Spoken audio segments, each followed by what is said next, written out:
طلحہ بن عبداللہ کہتے تھے کہ نجد والوں میں سے ایک شخص آن حضرت صلی اللہ علیہ وآلہ وسلم کے پاس آیا، سر پریشان، یعنی بال بکھرے ہوئے تھے۔ ہم اس کی آواز کی بن بناٹ سنتے تھے اور ہم سمجھ نہیں پا رہے تھے کہ وہ کیا کہہ رہا ہے، یہاں تک کہ وہ نزدیک آن پہنچا۔ جب معلوم ہوا کہ وہ اسلام کے بارے میں پوچھ رہا ہے، آن حضرت صلی اللہ علیہ وآلہ وسلم نے فرمایا کہ اسلام دن رات میں 5 نمازیں پڑھنا ہے۔ اس نے کہا بس اس کے سوا تو اور کوئی نماز مجھ پر نہیں ہے۔ آپ صلی اللہ علیہ وآلہ وسلم نے فرمایا نہیں، مگر تو نفل پڑھے تو اور بات ہے۔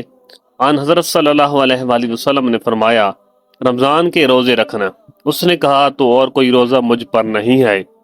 آپ صلی اللہ علیہ وآلہ وسلم نے فرمایا نہیں، مگر تو نفل روزے رکھے تو اور بات ہے۔ طلحہ نے کہا آن حضرت صلی اللہ علیہ وآلہ وسلم نے اس سے زکوٰۃ کا بیان کیا۔